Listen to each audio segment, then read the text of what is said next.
Welcome to the Small Business Big Marketing Show, where successful small business owners share their secrets to take your marketing to the next level.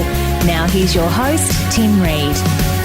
G'day everyone, and welcome back to episode 99 of Australia's favourite small business marketing show. I am the host of that show, Timbo Reid, and it is a pleasure to have you along because you are a motivated small business owner wanting to do crackingly good marketing, aren't you? I do hope so. Hey, we are here thanks to the guys at netregistry.com.au for all your online marketing needs. They will get you sorted. So go and check them out. There's a banner on my site that will lead you right to the source of online marketing nirvana. And hello to everyone at the Flying or in the Flying Solo community. Great to have you guys along as well. Great feedback last week on last week's show with Andrew Griffiths. So for those of you who are regular listeners, you'll know that last week Andrew Griffiths and I, Andrew is a small business author, joined together and had a bit of a yak around all things marketing and all things business. Well, not all things, but, you know, a lot of things marketing and business related. And we intend to do that at least once a month. Won't set the expectation any higher than that at the moment, except to say that it'll be at least once a month. I reckon it might be a little bit more often. We'll see what happens. We did put the feelers out there to come up to see whether you guys could come up with a name for those episodes, which many people have. We've had we've had 49 responses from people contributing, either voting on names that we already had or contributing their own thoughts. There's some great stuff. I'll just go to the little SurveyMonkey questionnaire that we put out. And I'll tell you what's leading the pack at the moment, which is one that I'm not a big fan of. 30 Minutes of Mayhem has got the most votes at the moment. Don't really like it. It's actually one of Andrew's names. Don't tell him that. But doesn't really, hopefully it's just a little bit more than mayhem. Timbo and AG has also got a fair few votes. But the one that's leading the pack at the moment is Funny Business. Hey? Funny Business. Bit of a double entendre. We're liking that. It came through the fact that the photo that I posted of Andrew and I for the show notes last week was of a couple of chimpanzees because I didn't have a photo of Andrew and I that I wanted to post. So a couple of monkeys replaced us. So could be that Funny Business wins the race on that one. We'll decide in the next week. Now, I have a bit of a rant, a bit of a whinge to share with you. I went to the Small Business Festival for the Victorian Government late last week. Thank you to Net Registry for my ticket and also for tickets for some of my listeners who also went, and I caught up with a couple of you there. Thanks for those freebies. Love a freebie. But went to the festival. Look, it was a pretty good festival. And I know it was probably about, 600, 700, 800 small business owners there soaking it up. But I was listening to the guy who was talking about social media. You know, I'm tired of hearing social media talks. It's like just let's get on with it. And B, you know what? He just rattled off for about 45 minutes all the numbers, you know. This many people on Facebook, this many videos upload to YouTube, this many people using Twitter, Pinterest, YouTube, blah, blah, blah, blah, LinkedIn, you know, the same old. And then he showed, I don't know whether you've seen it, but there's a Fatboy Slim song that has been used as the soundtrack to a 2-minute video on YouTube that explains the numbers behind social media. Like we know there's lots of people on social media. We know it's here to stay. So my challenge to social media speakers generally, or any of us talking about social media, is talk about it in the context of how are small businesses applying it to help grow their business. And I hope that's coming through in the interviews that I'm doing on this show. You know, I don't want to just hear from a small business owner that they're using Facebook. I want to know how they're using Facebook. You know, like the guy from Black Milk, Cameron from Black Milk, that interview. went into depth about how he's using black milk, how he's using Facebook. They had 160,000 likes on Facebook and how they're engaging with those. I did an interview today, which I'll post next week, with this fellow Eugene from a business called Aquabumps. Great business. He goes down to Bondi Beach every day of the year, takes a photo and posts it on his website and his Facebook, sends it out to 40,000 people on his list, has a gallery in Bondi, etc. He's on Facebook 6 hours a day, or Facebook and Instagram 6 hours a day. He talks about what he does and how he does it, okay?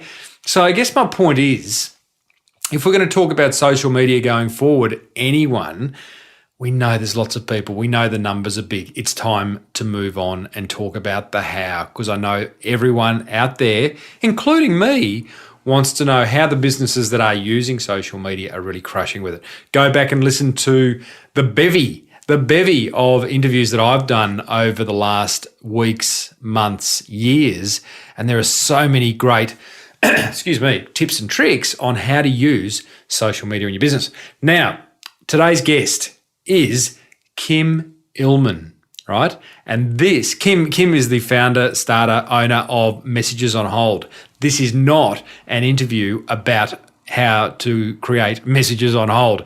This is an interview that you will discover how to go about becoming a guerrilla marketer. This is all about guerrilla marketing. Ambush marketing is how Kym refers to it. He used this marketing strategy to build the powerhouse of a brand that Messages on Hold is today in Australia. And he explains exactly how he does it. So in this interview, we go deep into ambush marketing or guerrilla marketing. We go deep into another love of his, which is customer service. We talk about diversification, and he explains why the host and one of the co-hosts, two of the hosts of Top Gear, stayed at his beach house recently. Intriguing interview. He even puts a call out to anyone who wants to join his guerrilla marketing team at Messages on Hold. I love doing this interview. Hope you get a lot from it. Pen and paper at the ready, guys. Here's Kym.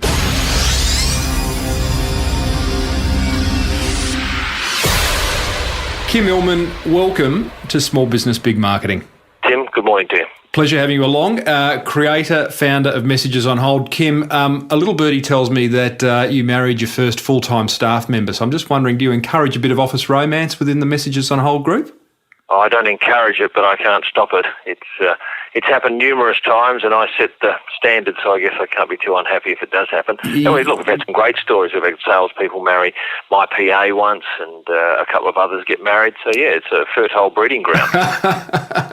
Well, there's nothing you can... I remember I used to work at a large advertising agency many years ago, and I remember my boss, in fact, it was Peter Clemenger, who's a bit of a doyen in the advertising industry. He called me in once and he said, Tim, stop... I can't tell you the words he said, but he said, stop, the media department, which was full of lovely young women at the time. But it makes for a good working environment, I think, doesn't it? Yeah, most of the time, except when things go bad, and then you've got a bit of a drama on your hand, but that only happens at the end. Anyway, we're not here to talk romance. We're here to talk Messages on Hold. And there's 4 areas, Kym, I'd love to talk to you about. Messages on Hold business and how that came about.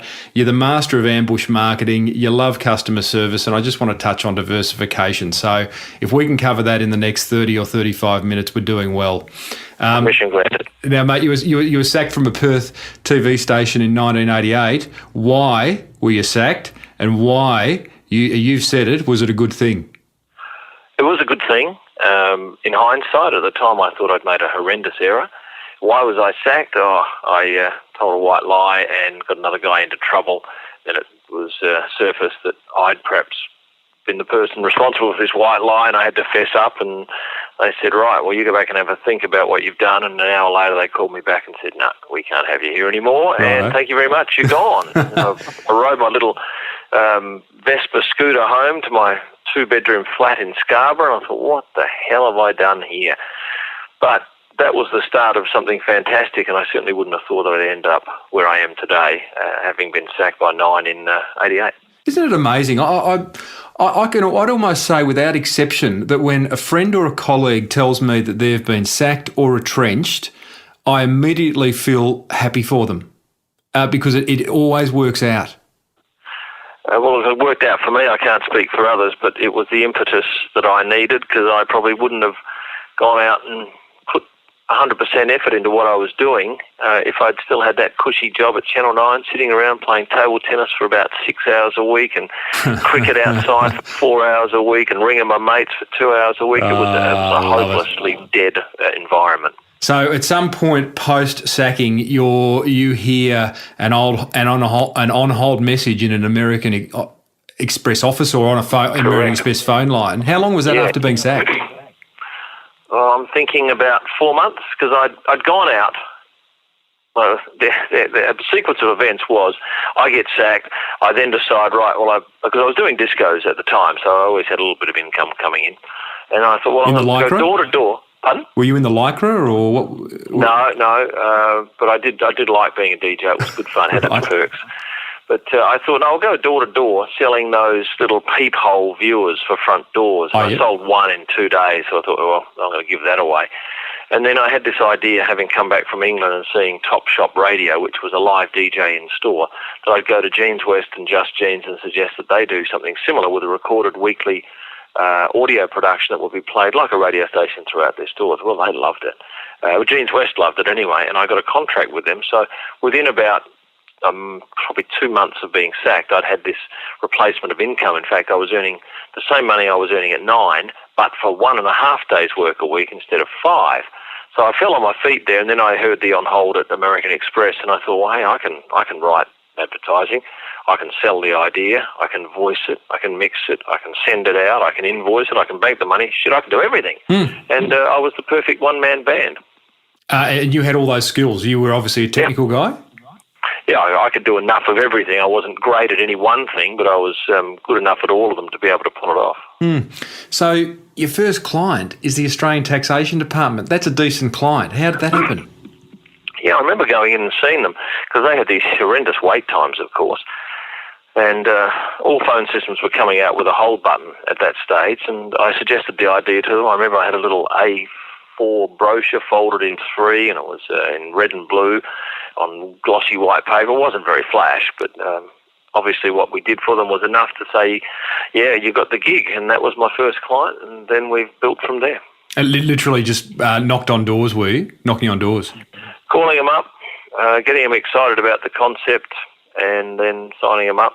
Initially, we'd charge for a cassette player, an endless loop production, and we'd go back and see them in 3 months. All right, do you want to buy another production?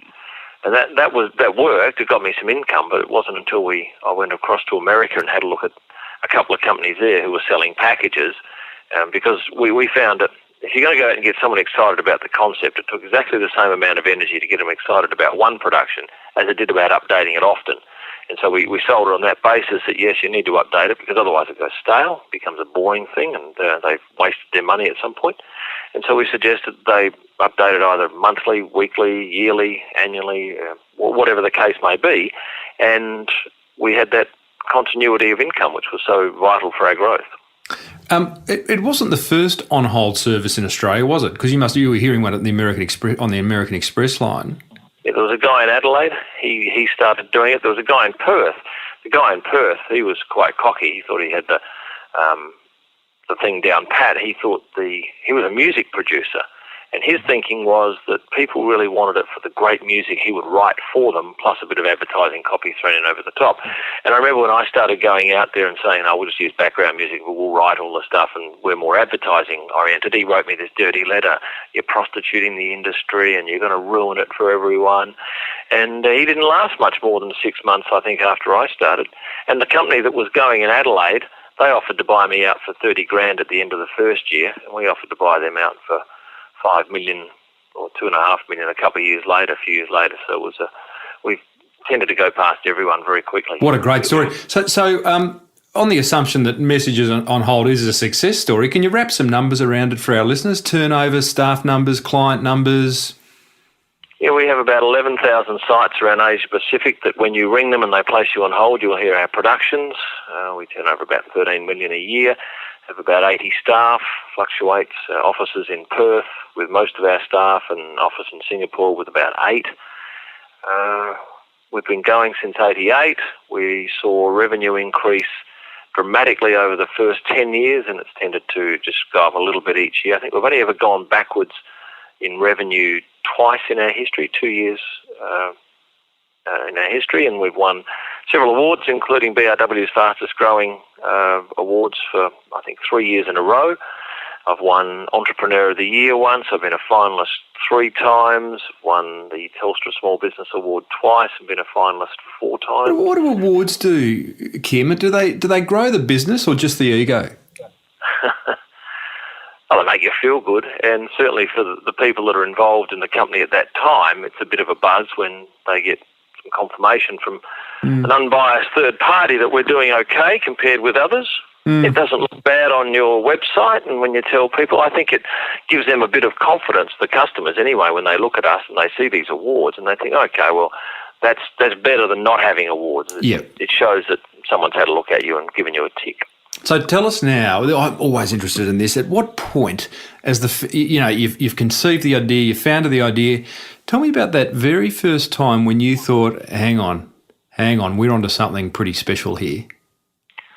I don't think I can pinpoint that. I do remember my wife and I, she wasn't my wife then, but we would go out to dinner when we turned over $60,000 in a week, and that was a pretty special time. Every time we turned over $60,000 a week, we would go out to have dinner at the casino and celebrate that week. Mm-hmm. That was our reward. Mm-hmm. I couldn't tell you when I thought we were onto something big. Right. I also remember one vivid memory where we turned over $4 million one year, and it was probably the second last week of the financial year, and we had a big celebration in the office for that. That was a milestone. Maybe when we won the Telstra Small Business Award back in, 93 or 4, that was a lovely feeling to think, hello, somebody else thinks that this is a good idea as well. I remember that night we celebrated, and I got back to the office and thought I'd celebrate by letting off a fire extinguisher, which I thought was facing away from me, but was actually facing back in my face. And that stuff is quite cold and stings your eyes. Yeah, awards do that, make you do crazy stuff. Tell me, what now then, on the opposite side of the coin, what frustrates you about the business now? Staff in Perth, it's a bloody nightmare. We just don't have the number of quality people that we used to be able to select from.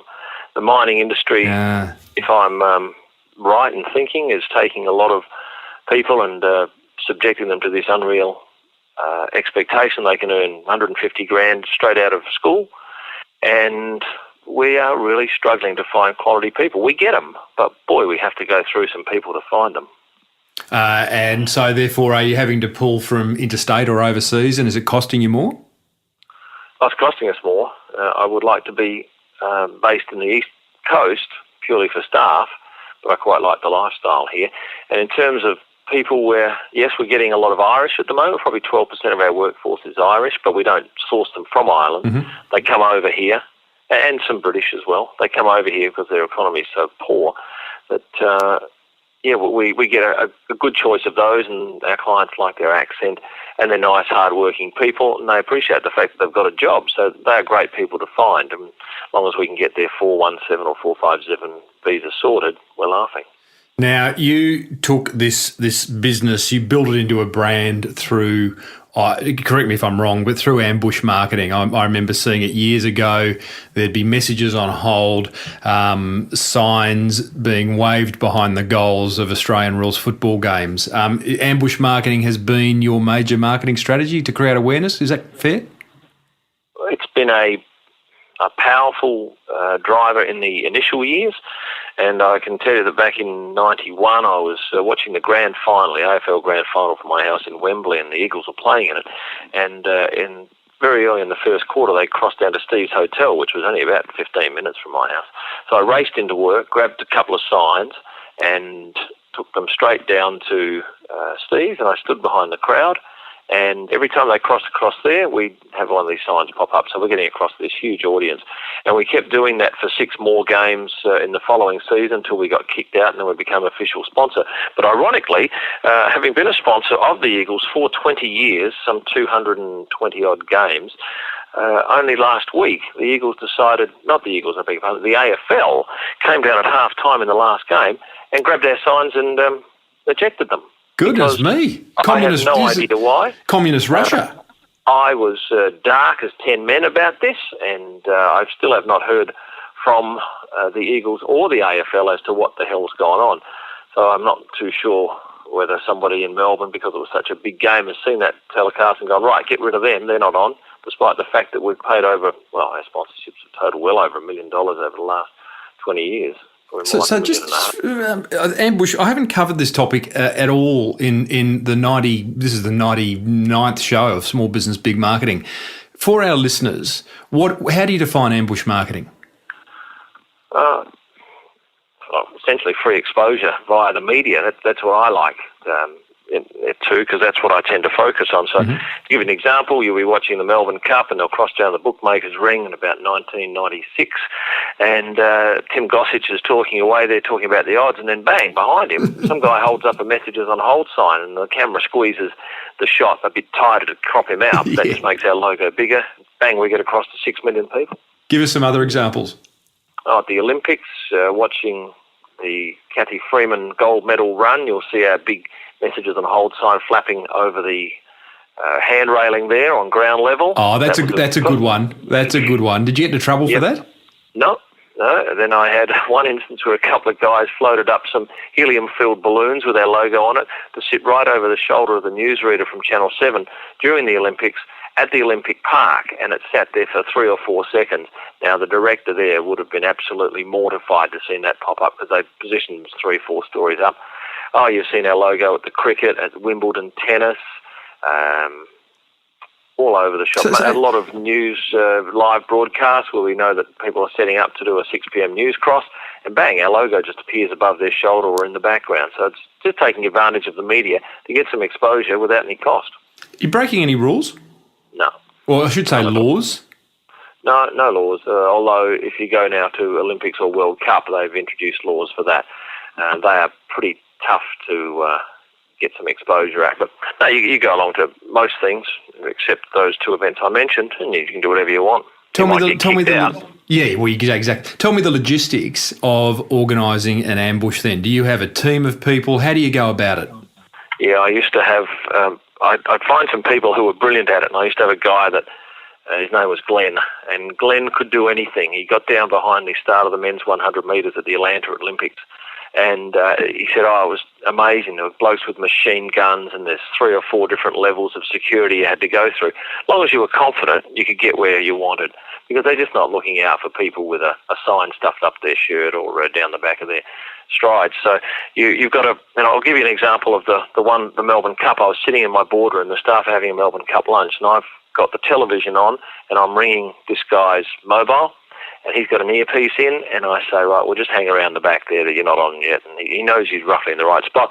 And as soon as they come on telly, I say, right, you're on. So he moves into position, holds it up where he thinks he needs to, and then the camera starts squeezing the shot. So I say, a little bit left, down, stop, right, that's perfect. And then they cross away from the shot. So I say, go, get out of there. So he gets out of there quick, smart. Because it takes them a while to find them as a rule. And if they find you, they might kick you out. I've only ever felt threatened once at the golf in Perth. I'd ambushed here with an umbrella behind Ernie Earls, and it was a beautiful shot. They just kept cropping it and tightening it, and it just made our logo bigger. And then I took off, and then some security guy finds me, and he marched me across some vacant fairway, and I thought, I'm in a bit of strife here if he clocks me, because no one can see. Yeah. What did he do? No, he just marched me out. Marched you out? Yeah, well, I'd had enough by then anyway, so he just gave me an escort.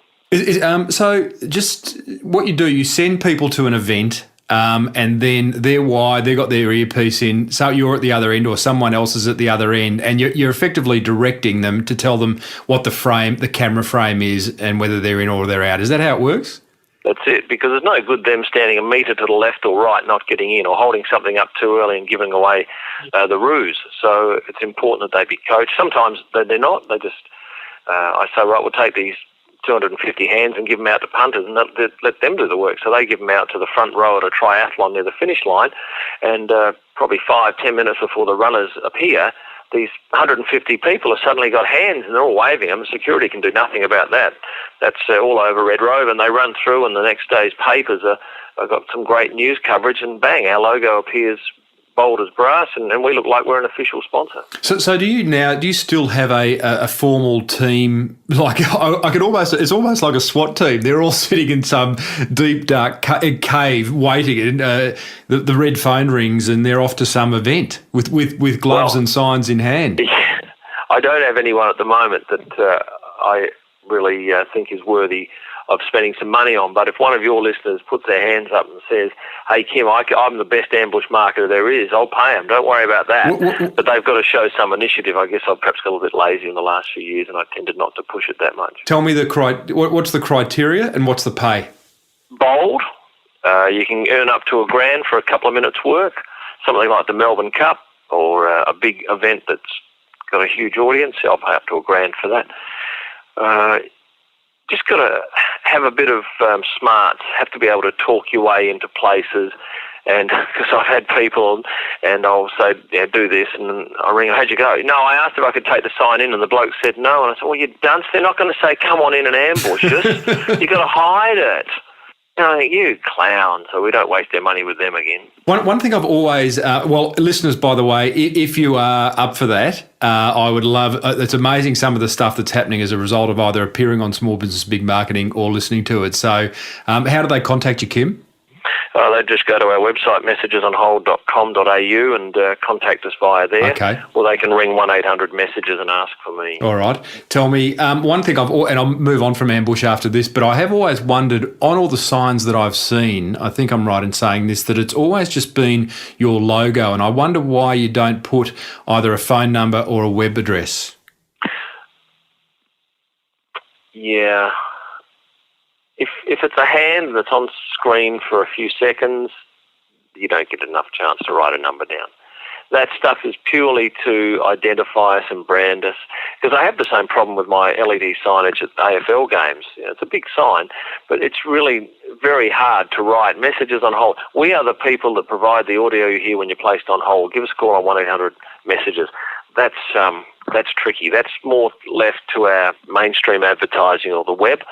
But I'd love to be able to put everything on those hands and know that it works, but it simply doesn't. Yeah, so it's absolutely brand awareness stuff. Yeah, and I'll tell you what it does. When we ring people and we say, "Hi, I noticed you've got the radio on hold. Have you ever considered messages?" And they hear our name, they go, "Oh yeah, I've seen you at the footy. Yeah, I've seen you for the last 20 years. Oh, I know that stunt you did in Barcelona Olympics or whatever," and that just gives us this level of credence that we've been around, we're experienced, they know us. There's no having to prove who we are. At what point did you then go, okay, well, I might have to start putting the hand in the pocket? And I think I remember a point in time that, hang on, messages on hold look as though they're actually handing over sponsorship money. Did you It's funny with the football, because that's probably what we're best known for, and the cricket. Some people still think we ambush the AFL games, and perhaps the AFL even thought that. That's why they kicked us out. But we've got 120 metres of LED signage along the boundary line now. We're good, but we're not that good. So there are some people who would still think that we do that, but really we got 6 games for nothing. Then we became an AFL sponsor, although for a couple of years it looked like we were ambushing it because we didn't have the LED signs. But then we've never really gone. We sponsored Shane Warne for 5 years, and then we did a bit of advertising with that, but we find it's not. General advertising doesn't work for us. All of our stuff is targeted. It's people have to hear their name in the demo, and it's not a sale where you can just put an ad in the paper and go, "Great, 6 people signed up." So you don't do a lot of that. I was going to say, what other marketing do you do? We do internet, big. We used to do bulk faxing, but that's now becoming less and less attractive. We'd send out 40,000 faxes a week, and we get leads from that. We do a lot of referral work through our existing clients because they love us as a rule and are happy to pass our name on. And then we just pick businesses that we know need it. We ask clients to suggest other businesses that they think need it, and we contact them. They hear a demo with their company details in it. And the funny thing is, when you ring them up and say, "Are you interested in messages on hold?" they normally go, "No, thanks." And you say, "Well, have a listen to this." "Oh, shit, how much is that? That's fantastic." they do a 180. And I'm thinking, were you telling me the truth when you weren't interested, or are you telling me the truth now when you are interested? Yeah, right. Now, Kym, you've been quoted as saying customer service tops your list of passions. And customer service is clearly a marketing strategy that I would probably argue is underdone, certainly in Australia. For you, what constitutes great customer service or outstanding customer service?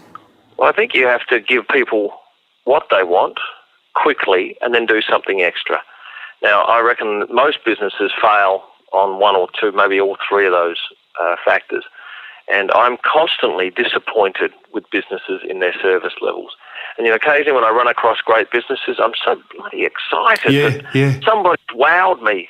And I've got a couple of staff who are like that too, new staff that come into the business and do a couple of things early on, and I'm almost breathless when I see this. Oh, well, that's great, and I often tell them.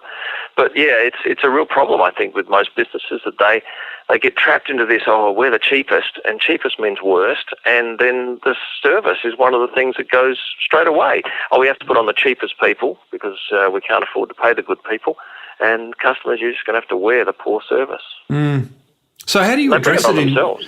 Well, it is a problem. I mean, and it is. It's incredible that we are surprised when it's not even. I mean, when you get that extra bit, when they really surprise and delight, that's cool. But why are we so surprised when we even just to be looked in the eyes and greeted and a smile? It seems to be less and less. Why is that? Well, I look at some stuff on Facebook over the last couple of days, and I see things like, oh, thanks, Jetstar, cancel my flight last minute. And I think, well, you're paying the cheapest price. You've got to accept that that's their model. They will cancel flights that are unprofitable, and you, the customer, bad luck. I think a lot of businesses just fail to understand. They're so busy doing, putting out fires, perhaps, that they don't put the time into looking at what their staff are doing, listen to what they're saying, look at what they're writing. And they perhaps haven't got the people in place to be able to back them up. If they're the owner of the company, they've got to have several other people in the organisation, if it's of any size, to replicate what they think is great customer service. It's tough. How do you train your staff in providing outstanding customer service? You got a sort of 5-step plan or something you can share? No, there's nothing that elaborate. They have to read my book. They have to watch my World's Greatest Telephone Techniques DVD.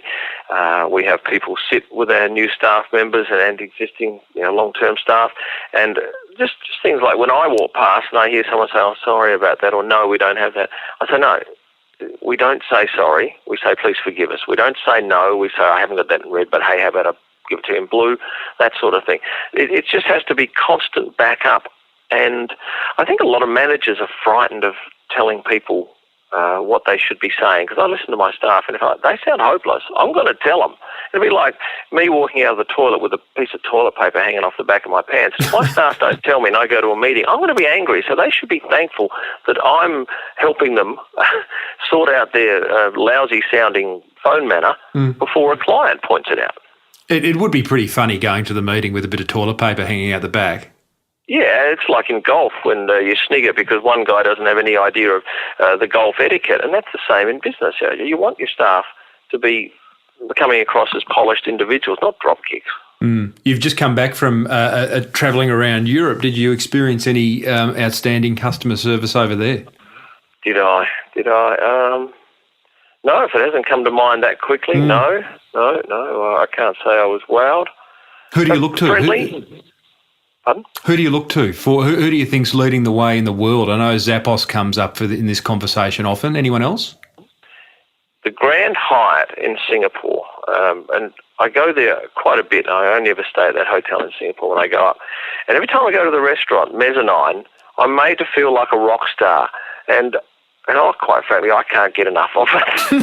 And when I go to restaurants here, and I might have been twice or three times, I want that recognition. I want to be made feel special. And if I don't get it because they've got high staff turnover or they just don't care, it's just another meal. So how do they make you feel like a rock star? What do they do? Well, There's a couple of guys that have had long-term tenure there, so they know me. When I come in, look, I'll get you a margarita straight away. Oh, that's great. There's no charge for that. And they send over their friend if they can't wait on their table. This is Michael. I've told him to take care of you. And when you've got guests in tow, they think, wow, he's quite well known here. And everybody wants that. And if you're good enough in your restaurant or in any business, and for instance, when you make a booking and you book under Mr. Reid, they know your name is Mr. Reid, and they should address you throughout the meal like that rather than totally avoiding your name. There's so few. There's a few things that every business should do, and I think most fail at it. Name, recognition, and a whole lot of stuff. Stuff that I address in a video series called masteringmarketing.com.au, which is part marketing, part customer service, and deals with the whole aspect. You just ambushed my show. I did. You did that It would be remiss of me not to. I was waiting for it. They're free videos. They're 90 seconds long, and they come every single week to you for no charge. Now, tell me, there's great advice on customer service. I think it is an absolutely underdone area. Now, I want to talk about diversification because Messages on Hold is now the Messages on Hold group. You've got Message Vision, and I get that. Digital signage seems to fit in with what you're doing. You've got the Groove Gallery, which is license-free ambient music. I get that. That fits into the Messages on Hold thing. Dream holiday homes, Kym. Talk to me about that. Yeah, king-size waste of money. I thought I was going to go make squillions out of the property market, so I bought a few holiday homes on the Gold Coast and one here in Mansell, and the market's tanked, as you know, and I managed to flog one off at a small loss, but the others are all sitting on rather large losses. But we rent them out. They're beautiful luxury homes all on the water. And yes, I'd like the market to be a whole lot rosier, but one day I'm sure it'll come back, and like anybody would tell you in property, if you sit long enough on it, it will make you money. But at the moment we're just busily paying down debt, and hopefully in 3 years' time we'll be debt-free, and those things won't owe us anything except for a bit of land tax and whatever other costs that incur. Tell me, Messages on Hold, such a strong brand, yet you've gone down what I would call the House of Brands branding model, which is you haven't played off the parent brand of Messages on Hold. Message Vision, the Groove Gallery have nothing to do with Messages on Hold. Why did you do that? Well, let's take the Groove Gallery. We saw this the music industry imposing these horrendous fees to play music in businesses. And I thought, well, our clients often are in retail and they're paying these huge fees, and it's going to be something like $1,000 to $1,500 a year this year if you're a reasonable sized restaurant, just for the license to play music. Well, with our service, for about a little more than half that, you get the music and no license fees. It's royalty free, and I just thought it was a really nice fit for us. Plus, we need music for our on-hold productions, and we were going to third-party libraries and buying those tracks. And they were never as good a quality as we wanted. So now I can get the music I want for our on-hold, and I can also rent it out to people to play in their business. And as those rates continue to skyrocket, that business becomes far more attractive. I guess more to the point, why didn't you attach them to the Messages on Hold brand? And as I ask that, I kind of go, well, Messages on Hold is such a descriptor. It says what it does, whereas is that the reason you didn't attach these business names to that original brand? Yeah, we wanted to have it as a standalone thing, right. And so that it described pretty much what it does. The Group Gallery, Message Vision. We only work with a handful of larger clients with that, because that's almost everybody in that game's gone bust. It's a horrible game, and nobody's quite worked out how to make it work. So we've got a handful of large clients that we do some beautiful graphic work for. And once again, I need that service in my business. We've got quite a big graphics department for our own marketing. And so it was a natural offshoot to say, well, let's get another couple of people and just ramp up that side of our graphic design with some very clever motion graphics. Kym, what would you say to a small business owner, many of which are listening? What would you say to them, the ones who are really struggling with their marketing? You know, I always hear they're either lacking time, money or knowledge, and often they give up before they even start. What do you say to that small business owner? Gee, would they listen? What would I say? I would say that they need to it's just an ongoing thing. A lot of people think, yeah, we're going to market for a year, really go hard at it. Well, it's forever. And I look at a lot of businesses and think, you're ignorant. You think that your customers know what you do, and they don't. Oh, you so like true. to think that. Oh, my customers say, we don't need messages on hold, we don't need to tell them what we do because they know what we do. Well, if somebody else comes along and tells them a little bit better, a little bit smarter way, forget you. They've long forgotten you. So it's not taking customers for granted. It's not taking because you know what's happening in your business that everybody else does. It's looking for inexpensive ways. I also think that people should be customising their marketing, and I'll give you this great example that I saw on the net the other day, and I'll do a Mastering Marketing episode about this. But a Porsche dealer decided he would take out a car and he would park it in front of houses in affluent suburbs. He'd take photos of it, and then he would print in his van that he went out with the Porsche, and they would make postcards and they would slip them under the door, and it said, wouldn't this look good in your driveway or Brilliant. whatever. Now that is so personalised, and he had 32% of people respond to a test drive. Now nobody gets 32%. You might get 2. A newspaper ad, you might get 0.04. And the same with what we do with our marketing with messages on hold. I ring people, and they ring us.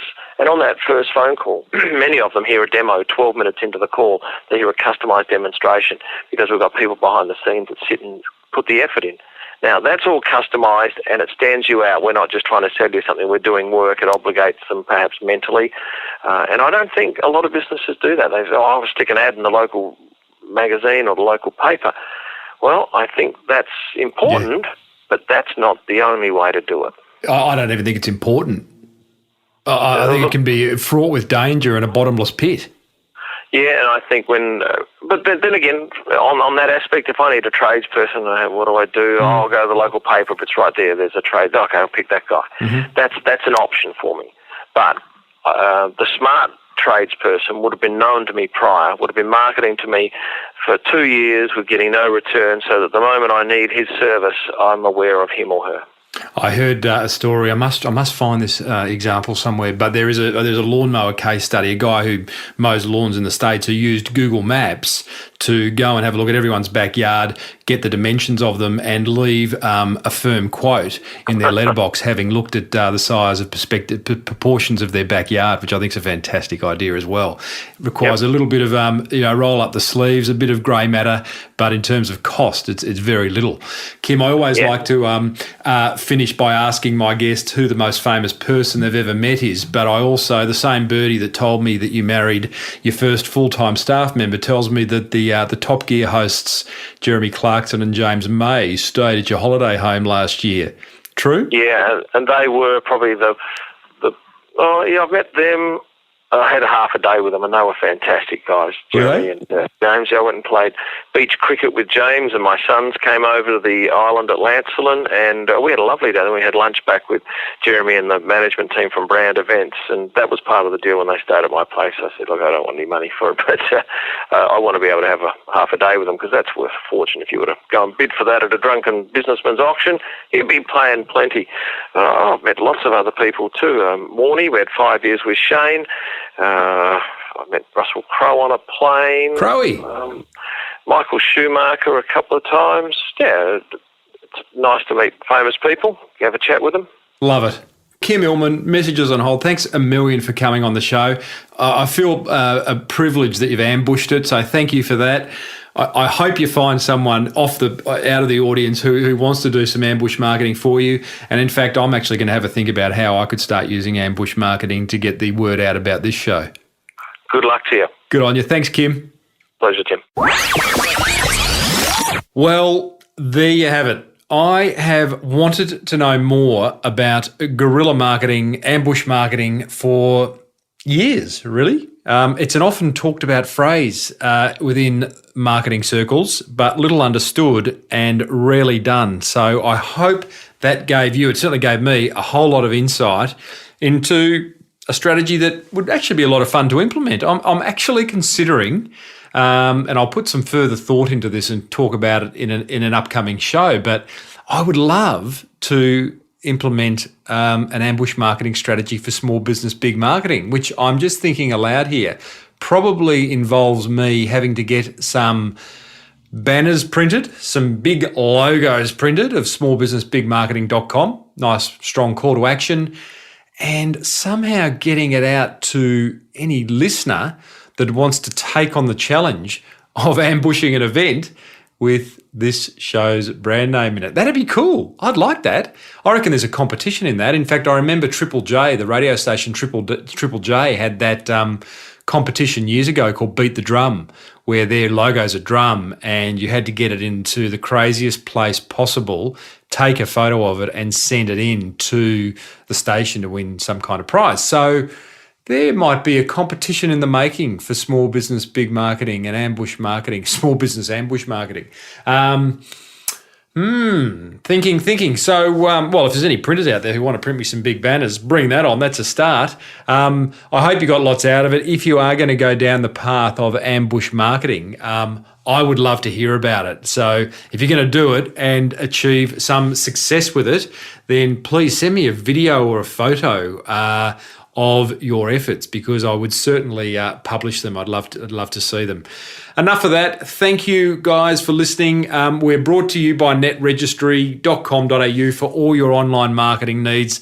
Please go and check them out because they're great friends of the show, as are you. So thanks for being a part of the tribe. And until next time, love your marketing. See ya. You've been listening to the Small Business Big Marketing Show with Tim Reid. Want more marketing goodness? Then visit smallbusinessbigmarketing.com.